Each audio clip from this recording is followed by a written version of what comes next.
নমস্কার, শান্তন টিভির পর্দায় আপনাদের সকলকে স্বাগত। সাথে আছে দীপান্বিতা। চোখ রাখবো সংবাদে। সরকারের মূল উদ্দেশ্য হবে জনগণের আস্থা যাতে সরকারের উপর থাকে এবং সেই আস্থা 5 বছর অন্তর অন্তর আসে। তাই প্রধানমন্ত্রী আদর্শকে সামনে রেখে রাজ্যে সরকার পরিচালনা হচ্ছে। আগামী দিন ত্রিপুরাকে গুজরাটের মতো মডেল স্টেট তৈরি করতে কোনো ত্রুটি রাখা হচ্ছে না। শুক্রবার নব অঙ্গীকার ক্লাবের রক্তদান শিবিরে এই কথা বলেন মুখ্যমন্ত্রী ডক্টর মানিক সাহা। শুক্রবার নব অঙ্গীকার সামাজিক সংস্থার উদ্যোগে 16তম শিশু মেলা উপলক্ষে এক রক্তদান শিবিরের আয়োজন করা হয়। রাজধানীর বর্ধওয়ালি স্থিত মধ্যপাড়া এলাকায় নব অঙ্গীকার সামাজিক সংস্থা প্রাঙ্গণে এ রক্তদান শিবিরের উদ্বোধন করেন মুখ্যমন্ত্রী ডক্টর মানিক সাহা। মুখ্যমন্ত্রী এদিন রক্তদান শিবিরে আনুষ্ঠানিক উদ্বোধন করে বক্তব্য রেখে বলেন, রাজ্যের বিরোধীরা বিভিন্ন সময় দাবি করে আইনি শাসন নেই, কিন্তু রাজ্যে আইনি শাসন এবং শান্তির পরিবেশ বজায় রয়েছে। মুখ্যমন্ত্রী উদাহরণ তুলে ধরে বলেন, 10 বছর আগে মধ্যপাড়া এলাকায় আসাটাই ভয়ানক বিষয় ছিল, বিশেষ করে রাতের বেলা অসম্ভব বিষয় ছিল।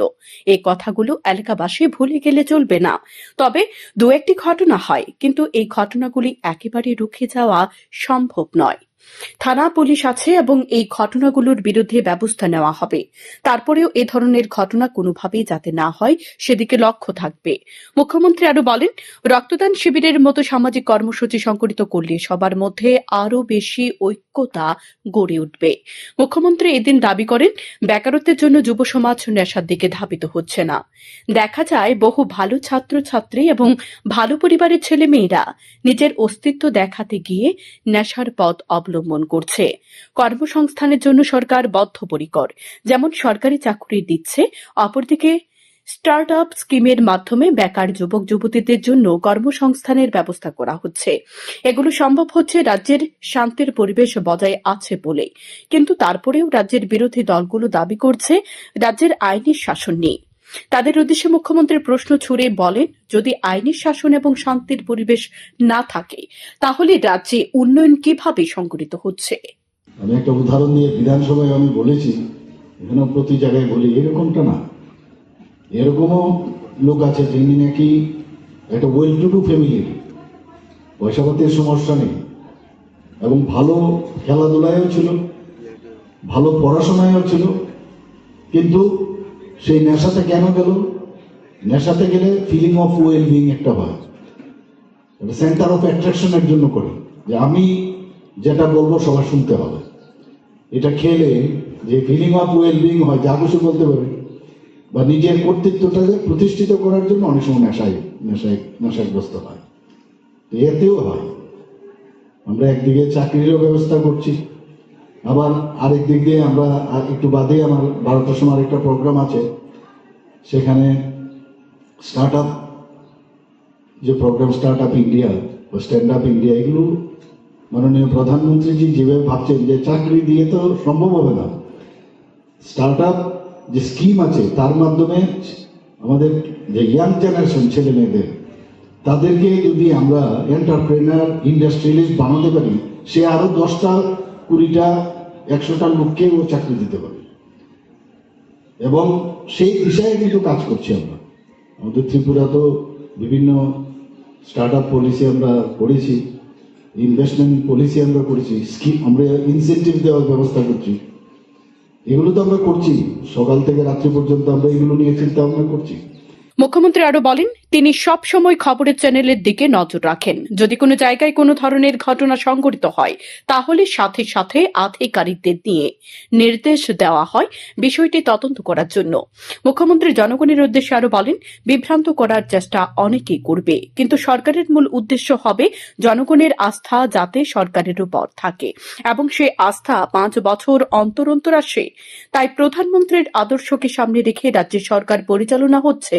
আগামী দিন ত্রিপুরাকে মডেল স্টেট হিসেবে গড়ে তোলা হবে। বর্তমান ত্রিপুরা জিএসডিপি দ্বিতীয় স্থানে রয়েছে। সব ক্ষেত্রে ত্রিপুরা এখন অন্যান্য রাজ্য থেকে এগিয়ে আছে।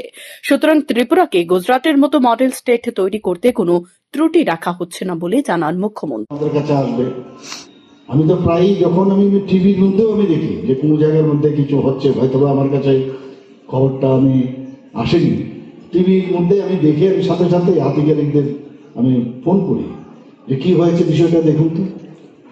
এবং ইট ওয়ার্কস। তো ইচ্ছে করে নিজের উপর নির্ভর করে যে আমি কিছু মানুষের জন্য করব কি করব না।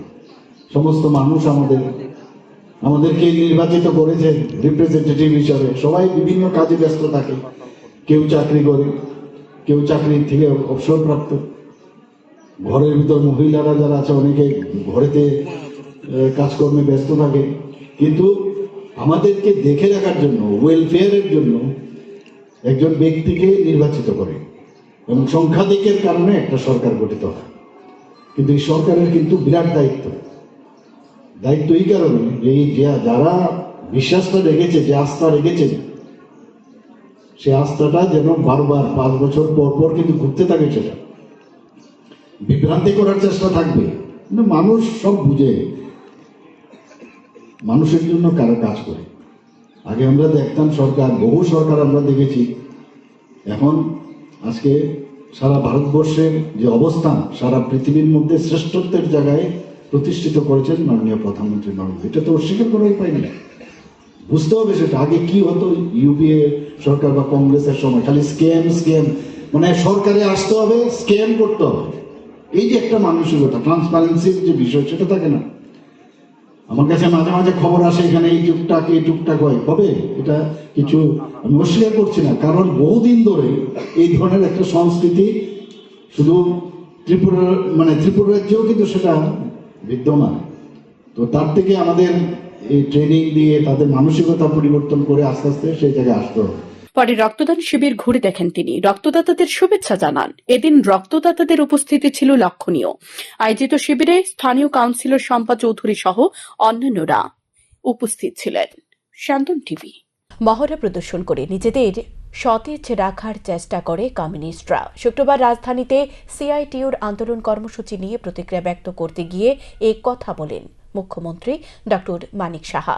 মহিলাদের নিরাপত্তা ও সুরক্ষা নিশ্চিত না করে নৈশকালীন কাজের বিষয়ে সরকারের একতরফা সিদ্ধান্তের প্রতিবাদে শুক্রবার রাজধানীতে বিক্ষোভ মিছিল সংগঠিত করে সিআইটিউ। এই বিক্ষোভ মিছিল নিয়ে প্রতিক্রিয়া ব্যক্ত করতে গিয়ে মুখ্যমন্ত্রী বলেন, আগেও তারা মিছিল করেছে, এখনো করছে, তাদের কোনো কাজ নেই, সারা জীবন আন্দোলন করে এসেছে। মহড়া প্রদর্শন করে তারা নিজেদেরকে সতেজ রাখার চেষ্টা করছে। ডাটা তো দিয়েছি আমি বিধানসভা, কি নিরাপত্তা আমি একটু আগে বললাম তো, এখানে কি নিরাপত্তা, এখানে রাত্রে 12টা অব্দি মেয়ের এখন চলাফেরা করে। একটা ইনসিডেন্ট হয় মাঝে মাঝে, কিন্তু সেগুলোর জন্য তো আমরা নজর দিচ্ছি। ওদের কোনো কাজ নেই, এখন বসে বসে এইগুলোই ভাবছে, এগুলো করে মানুষের মানে তাদের অ্যাট্রাকশনের জন্য সব কাজ জীবন আন্দোলনই করে এসছে, এখনও করবে এগুলো। এদের কোনো কাজ কিন্তু নেই। আমি বলেছি বাট্টা কবে উমাকান্ত স্কুলে, তখন মানে অলরেডি স্কুল চলবে, স্কুল বন্ধ করে কি ওনাদের প্রোগ্রাম হবে নাকি? তো বিবেকানন্দ মাঠও পায়নি তারা। বিবেকানন্দ মাঠ তো সরকারি প্রোগ্রাম, আমি অনেক চেষ্টা করেছি, প্রোগ্রামকে তো পেছনে যাবে না, তো পাশের যে অর্ধেকটা আছে সেখানে করুক না ওরা। এগুলো কথা হয় না তো, এগুলো আননেসারি, এগুলো নিয়ে একটা মানে রাজনীতি। প্রজাতন্ত্র দিবস উপলক্ষে নয়াদিল্লির কর্তব্য পথে অন্যান্য বছরের ন্যায় এবছরও কুচকাওয়াজ প্রদর্শন করা হবে। এবছর নয়াদিল্লির কর্তব্য পথে রাজ্যের কুচকাওয়াজে স্থান পাবে চতুর্দশ দেবতা মন্দির। সেখানে রাজ্যের 6 জন পড়ুয়া অংশগ্রহণ করবে। শুক্রবার ওবিসি কল্যাণ অধিদপ্তরের অফিসে নির্বাচিত 6 পড়ুয়াকে এক অনুষ্ঠানের মধ্য দিয়ে সংবর্ধনা প্রদান করা হয়। অনুষ্ঠানে উপস্থিত ছিলেন মন্ত্রী শান্তনা চাকমা সহ অন্যান্যরা। অনুষ্ঠানে আলোচনা করতে গিয়ে মন্ত্রী শান্তনা চাকমা বলেন, নয়াদিল্লির কর্তব্য পথে কুচকাওয়াজে রাজ্যের পড়ুয়ারা অংশগ্রহণ করবে। এটা রাজ্যের জন্য একটা গৌরবের বিষয়। যারা কুচকাওয়াজে অংশগ্রহণ করবে তাদের উদ্দেশ্যে তিনি বলেন, দিল্লির দর্শনীয় স্থানগুলো ঘুরে আসার জন্য এবং সেখান থেকে যে অভিজ্ঞতা অর্জন করবে, রাজ্যে এসে সেই অভিজ্ঞতা সকলের সাথে ভাগ করে নেওয়ার জন্য। আমাদের ওবিসি কল্যাণ দপ্তরের আয়োজিত যে আমাদের এখানে উপস্থিত 6 জন আমাদের ওবিসি ওয়েলফেয়ার দপ্তরের যে আমাদের যে ঐতিহ্য, আমাদের যে সংস্কৃতি, আমাদের যে প্রত্যেকটা দিক থেকে যে আমরা যদি লক্ষ্য করি, আমাদের যে 26শে জানুয়ারি প্রজাতন্ত্র দিবস, যেটাকে আমরা বলি সংবিধান দিবস হিসেবেও আমরা বলে থাকি। তো আমাদের যে 26শে জানুয়ারি খুবই গুরুত্বপূর্ণ দিন। এই দিনে যে আমাদের দেশের সবচেয়ে বড় যে আমরা আমরা জানি যে কোনো ব্যক্তি, সাধারণ ব্যক্তি সেই প্রোগ্রামে উপস্থিত হতে পারে না। তো আজকে এত বড় একটা সুন্দর প্রোগ্রামে আপনারা উপস্থিত হবেন, সেটা একটা গৌরবের বিষয়। একদিকে আপনাদের সমাজের, একদিকে নিজের পরিবারের, পাশাপাশি আমাদের ত্রিপুরা রাজ্যের জন্য আমাদের ওবিসি ওয়েলফেয়ার দপ্তরের একটা গৌরবের বিষয়। তো তার পাশাপাশি আমি বলবো, এখানে সেক্রেটারি মহাশয় উনি বিস্তারিত আলোচনা করেছেন কিভাবে থাকবেন আপনারা সেখানে। গাইড আমাদের সঙ্গে, আপনাদের সঙ্গে গাইড হিসেবে আমাদের ডেপুটি ডাইরেক্টর ওবিসি ওয়েলফেয়ার আমাদের রূপক ভট্টাচার্য মহাশয় যাবেন। তো সেই ক্ষেত্রে কোনো অসুবিধা হবে না। যেখানে যেখানে আপনাদের সমস্যা হচ্ছে দেখবে, সেই জায়গাতে আপনারা ওনাকে বলবেন এবং শুধুমাত্র আপনারা সেই প্রোগ্রাম দেখবেন না, তার পাশাপাশি আমি বলবো যে এখানে আশেপাশে দেখার মতো যে আমাদের দিল্লিতে যেগুলো রয়েছে, ইন্ডিয়া গেট থেকে শুরু করে, যেমন আমাদের লালকেল্লা থেকে শুরু করে বিভিন্ন দেখার যে বিষয়গুলো আছে, সেগুলো যদি দেখানো যায় আমার মনে হয় ভালো হবে। সেগুলো তাদেরকে, যেহেতু ফার্স্ট টাইম ওনারা যাচ্ছেন এবং ফার্স্ট টাইম আমাদের এই ওবিসি থেকে সিলেক্ট করা হয়েছে, তার জন্য আমি বলবো সেই ব্যবস্থাগুলো সেখানে রয়েছে। আপনারা অবশ্যই সেগুলো মনোযোগ সহকারে দেখবেন এবং আপনাদের যে সেখানে যে পরিদর্শন করার পরে যে আপনার অভিজ্ঞতা, সেই অভিজ্ঞতা নিয়ে ত্রিপুরায় আসবেন এবং আপনাদের যে অনুপ্রেরণা দেখে যে আগামী দিনে আপনারা যে ভালো রেজাল্ট করেছেন, ভালো জায়গাতে আপনারা ভালো করেছেন বলেই সেই সুযোগটুকু পেয়েছেন, সুযোগটুকু আপনারা পেয়েছেন। বর্তমান পরিস্থিতি বিবেচনা করে জয় বাপু, জয় ভীম, জয় সংবিধান স্লোগানকে সামনে রেখে জাতীয় কংগ্রেস দেশ জুড়ে আন্দোলন কর্মসূচি জারি করেছে। এর মূল উদ্দেশ্য মানুষকে সচেতন করা। কারণ বর্তমান সময়ে দেশের মধ্যে সবচেয়ে বড় আক্রমণ হলো পবিত্র সংবিধান পাল্টে দেওয়ার জন্য ভয়ঙ্কর প্রচেষ্টা শুরু করেছে বিজেপি নেতৃত্বাধীন সরকার। এর বিরুদ্ধে তীব্র আন্দোলন গড়ে তোলার অঙ্গ হিসেবে আগামী 26শে জানুয়ারি জয় বাপু, জয় ভীম, জয় সংবিধান স্লোগানকে সামনে রেখে প্রদেশ কংগ্রেসের পক্ষ থেকে রাজ্যেও এক কনভেনশন অনুষ্ঠিত হবে। এই কনভেনশন অনুষ্ঠিত হবে কুমারঘাটে। শুক্রবার প্রদেশ কংগ্রেস ভবনে সাংবাদিক সম্মেলন করে একথা জানান প্রদেশ কংগ্রেসের মুখপাত্র প্রবীর চক্রবর্তী। তিনি আরো বলেন, ভারতীয় জনতা পার্টির চালিকা শক্তি আরএসএস জন্মলগ্ন থেকে স্বাধীনতা সংগ্রামের বিরোধিতা করে এসেছে। আর এই আরএসএস দেশের স্বাধীনতা আন্দোলনে যেমন অস্বীকার করেছে, তেমনি তারা একটা সময় পর্যন্ত দেশের জাতীয় পতাকা ও জাতীয় সঙ্গীতকে মান্যতা দেয়নি। এখন দেখা যাচ্ছে তারা দেশের পবিত্র সংবিধানকে পর্যন্ত মান্যতা দিতে চাইছে না। আরএসএস পরিচালিত বিজেপি নেতৃত্বাধীন সরকার চাইছে দেশে মনুসংহিতার সংবিধান চালু করতে। তাই তাদের পরিকল্পনা বিরোধিতা করে আন্দোলনের ঘোষণা করেছে কংগ্রেস বলে জানান তিনি।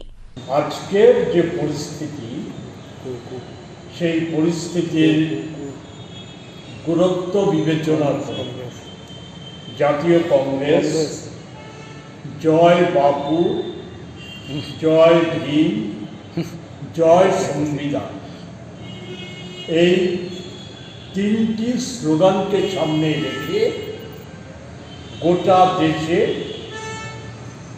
আন্দোলন কর্মসূচি জারি করেছে। মানুষকে সচেতন করা, বিশেষত আজকে দেশের মধ্যে যেটা সবচাইতে সময় বড় আক্রমণ, যে আমাদের দেশের স্বাধীনতা প্রাপ্তি এবং এর নিরিখে দেশের যে পবিত্র সংবিধান, যা আমাদের চলার পথে দিক নির্দেশ করে আসছে, সেই সংবিধানটাকে পাল্টিয়ে দেওয়ার যে একটা ভয়ঙ্কর প্রচেষ্টা শাসক বিজেপির তরফ থেকে করা হচ্ছে, এর বিরুদ্ধে জনমত তৈরি করে শাসক দলের বিরুদ্ধে ব্যাপক প্রতিরোধ আন্দোলন গড়ে তোলার সংকল্প নেওয়ার প্রশ্নে এই কর্মসূচি হাতে নিয়েছে কংগ্রেস। নয়া অভিজ্ঞতা সঞ্চয় করল দমকল কর্মীরা। শুক্রবার সকাল 8:30 নাগাদ মুখ্যমন্ত্রীর বাসভবন সংলগ্ন লোকনাথ মন্দিরের বিপরীত পাশে মাটির নিচে বৈদ্যুতিক লাইনের যে কন্ট্রোল বক্স রয়েছে তার মধ্যে ভয়াবহ অগ্নিকাণ্ড সংঘটিত হয়। বক্সের বাইরে গিয়ে ধোঁয়া বের হতে দেখে পথচারীরা খবর দেয় দমকল কর্মীদের। দমকল কর্মীরা ঘটনাস্থলে পৌঁছানোর আগে ছুটে যায় বিদ্যুৎ নিগমের কর্মীরা। দমকল কর্মীরা ঘটনাস্থলে গিয়ে জল দেওয়ার প্রস্তুতি নেওয়ার সময় বৈদ্যুতিক কর্মীরা তাদের বাধা দেয়। দমকল কর্মীদের কার্বন ডাই অক্সাইড গ্যাস দেওয়ার জন্য বলেন বিদ্যুৎ কর্মীরা। তখন কার্বন ডাই অক্সাইড গ্যাস দেওয়ার পর আগুন বেশি দূর ছড়াতে পারেনি। তারপর ঘটনাস্থলে ছুটে আসে মাটির নিচে বৈদ্যুতিক লাইনের কাজে দায়িত্ব থাকা টেকনিশিয়ানরা। তারা এসে বৈদ্যুতিক বক্সটি খুলে নির্দিষ্ট জায়গা দেখিয়ে দেওয়ার পর দমকল কর্মীরা আগুন নিয়ন্ত্রণে আনতে জল দেয়। তারপর আগুন নিয়ন্ত্রণে আসে। মাটির নিচে বৈদ্যুতিক লাইনের কন্ট্রোল বক্সে আগুন লাগলে কিভাবে আগুন নিয়ন্ত্রণে আনতে হয় সে সম্পর্কে অনেকেই দমকল কর্মীরা অভিজ্ঞতা নাই। ফলে যে কোনো ঝুঁকিতেই পড়তে হতে পারে দমকল কর্মীদের। যাই হোক, এদিন খুব সহজে আগুন নিয়ন্ত্রণে আনা গেছে। এক দমকল কর্মী জানায় প্রায় 45 মিনিট সময় লেগেছে আগুন নিয়ন্ত্রণে আনতে। অন্য কাজে মনে ব্যস্ত যাই হোক, আমরা ইনফরমেশন দিয়ে দিচ্ছি সঠিক সময় সেটা তারা করতেছে যে আইব লোডের এমন কোনো কথা না। এটা বড় হইব, যারা ইঞ্জিনিয়ার আছে তারা করবো আর কি হয়েছে না হয়েছে। যেমন এই মুহূর্তে আমি সঠিকভাবে করতাম না যে কিটা আছে। এখানে এসে দেখছি প্রচন্ড ধোঁয়া বেরিয়েছে, বড় ধরনের আগুন বেরিয়েছে না, প্রচন্ড ধোঁয়া, ভিতরে আগুন জ্বলছে।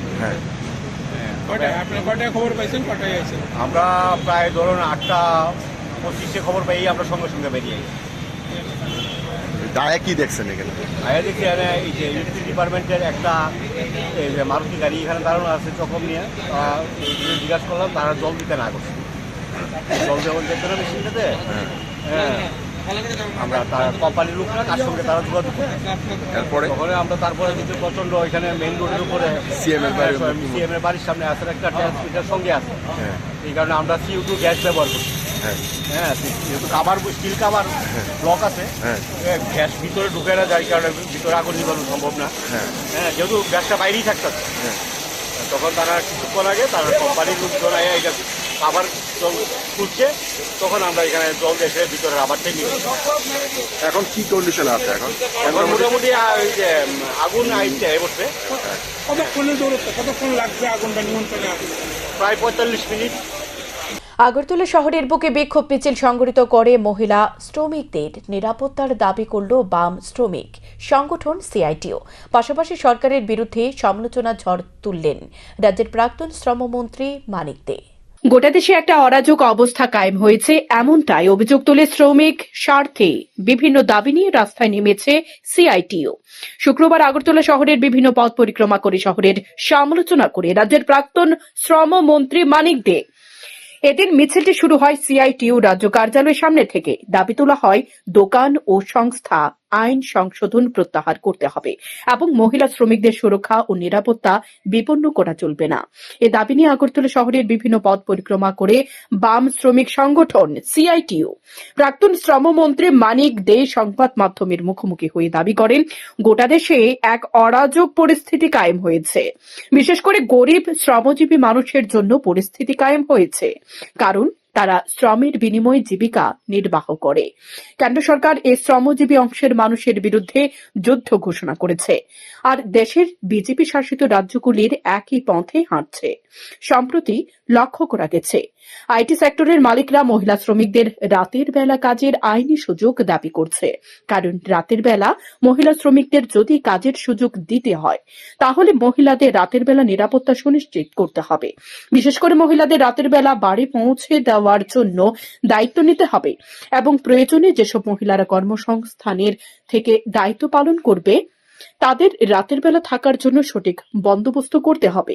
কিন্তু লক্ষ্য করা গেছে এই দায়িত্ব নিতে অস্বীকার করছে আইটি সেক্টরের ম্যানেজমেন্ট, তাই এর বিরোধিতা করা হচ্ছে। এর প্রতিবাদে লড়াইয়ে নেমেছে সিআইটিউ এবং ত্রিপুরা সরকারের উদ্দেশ্যে তিনি বলেন, কেন্দ্রের পথে পরিচালিত হয়ে রাজ্যের বিজেপি নেতৃত্বাধীন সরকার বিধানসভায় এই বিল পাশ করিয়ে নিয়েছে, কিন্তু রাজ্যের মহিলাদের ধর্ষণ এবং ধর্ষণের পর খুন সহ বিভিন্ন অপরাধমূলক ঘটনা সংঘটিত হচ্ছে। এর থেকে রেহাই পাচ্ছে না শিশুরাও। তাই আন্দোলনে নেমে এর প্রতিবাদ জানিয়ে অবিলম্বে সরকারকে বাধ্য করা হচ্ছে আইন লাগু করার আগে মহিলাদের নিরাপত্তা সুনিশ্চিত করতে হবে, এমনটাই জানান তিনি। গোটা দেশে একটা অরাজক অবস্থা কায়েম হয়েছে। বিশেষ করে গরিব শ্রমজীবী যারা কাজের বিনিময়ে জীবিকা নির্বাহ করে তাদের বিরুদ্ধে কেন্দ্রের সরকার যুদ্ধ ঘোষণা করেছে, আর বিজেপি শাসিত রাজ্যগুলো একই পথে হাঁটছে। আমরা লক্ষ্য করলাম যে আইটি সেক্টরে মালিকরা দাবি করেছে যে রাতের বেলা শ্রমিকদেরকে মানে মহিলা যারা তাদেরকে কাজের আইনি সুযোগ দিতে হবে। আইনে এটা বিধান ছিল না আগে, কারণ মহিলাদের কাজে নিতে গেলে তাদের নিরাপত্তা, তাদের থাকার ব্যবস্থা, তাদের শিশু সন্তানদের থাকার ব্যবস্থা, রাত্রেবেলা তাদেরকে বাড়িতে পৌঁছে দেওয়ার দায়িত্ব নিতে হয় ম্যানেজমেন্টকে, যারা কাজটা করান তাদেরকে দায়িত্ব নিতে হয়।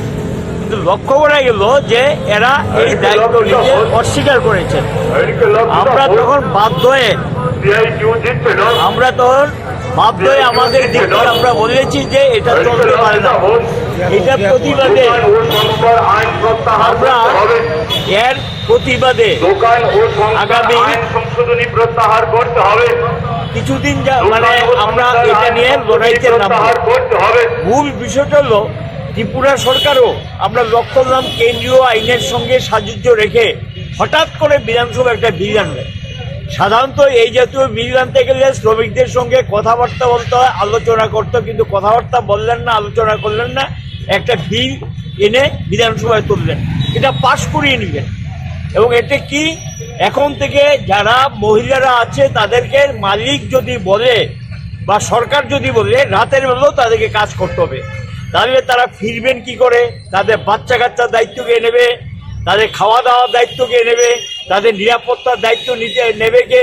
রাতের বেলা কি করে গাড়ির ব্যবস্থা করেছেন যে নিরাপত্তার সঙ্গে তাদেরকে বাড়িতে পৌঁছে দেবেন? এটা আইনি কিন্তু কিচ্ছু নেই। সোজা একটা আইন পাশ করে অর্ডার ইস্যু করে দিচ্ছে। এতে এমনিতেই আমাদের মতো রাজ্যে এবং গোটা ভারতবর্ষে এখন মহিলাদের নিরাপত্তা বিঘ্নিত। শিশুরা পর্যন্ত ধর্ষণের হাত থেকে রক্ষা পাচ্ছে না, নারীরা নির্যাতিত হচ্ছেন, আইনের শাসন কিচ্ছু নেই, এবং সেখানে নারীদের আগুন দিয়ে পর্যন্ত পুড়িয়ে মারা হচ্ছে, ধর্ষণ করে খুন করা হচ্ছে, দেহ লুটপাট করে দেওয়া হচ্ছে, এবং কাজ দেবে বললে নিখোঁজ করে দেওয়া হচ্ছে। নিখোঁজ মহিলাদের পর্যন্ত এই ত্রিপুরা বিধানসভায় সেদিন দেখলাম আমি পাশ করে বলেছে 800 উপর মহিলা নিখোঁজ। কয়জন উদ্ধার হয়েছে? কয়জন বাড়িতে ফিরে এসছে বলতে পারবেন? এই হলো গিয়ে মহিলাদের নিরাপত্তার চেহারা। এই পরিস্থিতির মধ্যে যদি তারা এই আইনটা লাগু করে ত্রিপুরা রাজ্যে, তাহলে এখানে মানুষের কোনো নিরাপত্তা উন্নতি কিছু থাকবে? এমনিতেই মহিলাদের মজুরি কম দেয়, আইনের যে প্রভিশনগুলো আছে সেই সুযোগ থেকে তাদেরকে বঞ্চিত করা হয়, এবং কথায় কথায় তাদের প্রতি সাধারণত বেশি মানে কুৎসাত একটা বাজে ব্যবহার করা হয়, মহিলাদেরকে অবজ্ঞা করা মালিকদের। তার মধ্য দিয়ে যদি এই অবস্থা চলতে থাকে তাহলে কি করে হবে? আমরা এই আইনটা প্রতিবাদ করছি, এটা সরকার যাতে কার্যকরী না করে, এটাকে যাতে বাতিল করায় আমরা আমাদের সরকারের কাছে আমরা পরিষ্কারভাবে দাবি জানিয়েছি, এটাকে বাতিল করার জন্য ব্যবস্থা করতে হবে, অথবা স্থগিত বাতিল যা করা করবে, কিন্তু এটা আমাদের রাজ্যে যাতে লাগু না করা হয়। এমনিতেই সন্ধ্যার পরে কোনো যানবাহন থাকে না, অটো পাওয়া যায় না, গাড়ি পাওয়া যায় না, রাতের রাতে ছেড়ে দেবে, সে যাবে কি করে বাড়িতে? এটা তাহলে আইনের সঙ্গে একটু ঢুকানো উচিত ছিল, মালিক দায়িত্ব নিয়ে তাকে বাড়িতে পৌঁছে দেবে যদি রাতের বেলা কাজ করানো হয়, নিরাপত্তার দায়িত্ব মালিকের। কিন্তু এটা তো আইনে নেই, তাহলে আইনটা একতরফা হবে মহিলাদের বিরুদ্ধে, এবং এই আইনের বিরোধিতা করে আজকের এই আন্দোলন কর্মসূচি আমরা নিয়েছি। সারা দেশে আন্দোলন চলছে। আয়োজিত বিক্ষোভ মিছিলের পর শ্রম কমিশন দপ্তরের সামনে বিক্ষোভ কর্মসূচি সংগঠিত করা হয়। পরবর্তী সময় ডেপুটেশন প্রদান করা হয় শ্রম কমিশনারের উদ্দেশ্যে। শান্তন টিভি। রাজধানীর রামঠাকুর পাঠশালা বালক দ্বাদশ শ্রেণী বিদ্যালয়ের বার্ষিক ক্রীড়া প্রতিযোগিতা অনুষ্ঠিত হয় শুক্রবার। এদিন বার্ষিক ক্রীড়া প্রতিযোগিতায় উদ্বোধনী অনুষ্ঠানে উপস্থিত ছিলেন সাংসদ রাজীব ভট্টাচার্য সহ অন্যান্যরা। এদিন বিভিন্ন ইভেন্টে ক্রীড়া প্রতিযোগিতা অনুষ্ঠিত হয়। বিদ্যালয়ের ছাত্ররা এই প্রতিযোগিতায় উৎসাহের সাথে অংশগ্রহণ করে। প্রতিযোগিতা শেষে বিজয়ীদের হাতে তুলে দেওয়া হয় পুরস্কার। সাংসদ রাজীব ভট্টাচার্য সংবাদ মাধ্যমের মুখোমুখি হয়ে জানান, খেলাধুলার মাধ্যমে শরীর ও মন সচেতন রাখা সম্ভব। তাই বিভিন্ন বিদ্যালয়ে বার্ষিক ক্রীড়া প্রতিযোগিতার আয়োজন করা হয়ে থাকে। খেলাধুলার ক্ষেত্রে বর্তমানে রাজ্যের ছেলেমেয়েরা রাজ্যের নাম উজ্জ্বল করেছে বলেও দাবি করেন সাংসদ রাজীব ভট্টাচার্য। আমরা সবাই জানি যে প্রতি বছরও আমরা বিভিন্ন বিদ্যালয়ে বার্ষিক ক্রীড়া প্রতিযোগিতার আয়োজন করা হয়ে থাকে এবং আজকেও ব্যতিক্রমী নয়। আমাদের রাম ঠাকুর যে পাঠশালা বালক বিদ্যালয় রয়েছে সেখানে অন্যান্য বছরের মতো এবছরও বার্ষিক ক্রীড়া প্রতিযোগিতার আয়োজন করেছে। এই প্রতিযোগিতার মাধ্যমে আমাদের স্টুডেন্টদেরকে স্পোর্টস অর্থাৎ খেলমুখী করা এবং খেলার মাধ্যমে শরীরচর্চার মাধ্যমে আমাদের মন এবং শরীরকে সতেজ রাখার একটা উপায়। তো এই কারণেই বিভিন্ন স্কুলে এই বার্ষিক ক্রীড়া প্রতিযোগিতার আয়োজন করা হয় থাকে এবং এই ত্রিপুরা রাজ্যে আমাদের বিভিন্ন ইভেন্টে এখন আমাদের রাজ্যের ছেলেমেয়েরা বিভিন্ন স্পোর্টসের মাধ্যমে আমাদের এই ত্রিপুরা রাজ্যকে নাম উজ্জ্বল করছে। ভয়াবহ অগ্নিকাণ্ডের হাত থেকে অল্পেতে রক্ষা পেল এক গৃহস্থের বসত ঘর সহ রাবার বাগান। জানা গেছে গোলাঘাটি বিধানসভার অন্তর্গত কাঞ্চনমালা প্রাথমিক স্বাস্থ্য কেন্দ্র সংলগ্ন খোকন আচার্য বৃহস্পতিবার রাত আনুমানিক 12টা নাগাদ বসতঘরের পাশে খড়ের ডাঙায় আগুন দেখতে পায়। কিছুক্ষণের মধ্যে আগুন ভয়াবহ রূপ নেয়। আগুন দেখতে পেয়ে চিৎকার শুরু করলে খোকন আচার্য সহ তার পরিবারের লোকজন। তাদের চিৎকারে ছুটে আসে পার্শ্ববর্তী বাড়ির লোকজন। খবর দেওয়া হয় আনন্দনগর অগ্নি নির্বাপক দপ্তরের কর্মীদের। খবর পেয়ে অগ্নি নির্বাপক দপ্তরের কর্মীরা একটি ইঞ্জিন নিয়ে ঘটনাস্থলে দ্রুত ছুটে এসে দীর্ঘক্ষণ চেষ্টার পর আগুন নিয়ন্ত্রণে আনে। শুক্রবার সকালে বাড়ির মালিক খোকন আচার্য সাংবাদিকদের জানিয়েছে এটি নাশকতামূলক অগ্নিকাণ্ড। তিনি আরও জানিয়েছেন খড়গুলি গরুর জন্য রেখেছিলেন। ঘরের পাশে মোট 3টি বড় বড় খড়ের গাদা ছিল। তার মধ্যে একটি খড়ের গাদায় অগ্নিকাণ্ডের ঘটনায় সম্পূর্ণ খড় নষ্ট হয়ে গেছে বলে জানিয়েছেন তিনি। তবে সময়মতো অগ্নি নির্বাপক দপ্তরের কর্মীরা দমকলের ইঞ্জিন নিয়ে আসায় গোটা বাড়ি রক্ষা পেয়েছে। ঘটনাটা রাত্র 12টার সময় আমরা শুয়ে আসছিলাম, এরপরে বাইরে দেখি একটু ইয়ে পাইছি, একটু দিকে আগুন কুচি। আচ্ছা, তারপর আমরা চেষ্টা করছি জল দিয়ে, বাড়ির জল দিয়ে চেষ্টা করছি। এবারে কিছু আওতে আনছি, তারপরে ফায়ার সার্ভিস আইসে ফোন করছি, এরপরে তারা মানে নষ্ট হয়ে গেছে, যেটা সব নষ্ট হয়ে গেছে। আচ্ছা, কোন জায়গা থেকে আইছিল ফায়ার সার্ভিস? আনন্দনগর। মানে কেউ লাগাই দিছে? কেউ লাগাই দিছে। মানে আর কোন সময় এরকম ঘটনা হয়েছে না? মানে যে মানে বনগুলি যে পুরা গেছে এগুলি কি আপনার কিনা আছে? কিনা বন। All Tripura chemist and druggist অ্যাসোসিয়েশনের উদ্যোগে শুক্রবার অনুষ্ঠিত হয় স্বেচ্ছায় রক্তদান শিবির। আগরতলা প্রেস ক্লাবে আয়োজিত রক্তদান শিবিরের উদ্বোধনী অনুষ্ঠানে উপস্থিত ছিলেন সাংসদ রাজীব ভট্টাচার্য, মন্ত্রী সুশান্ত চৌধুরী, বিধায়ক অভিষেক দেবরায় সহ অন্যান্যরা। উপস্থিত অতিথিরা প্রদীপ প্রজ্বলন করে রক্তদান শিবিরের উদ্বোধন করেন।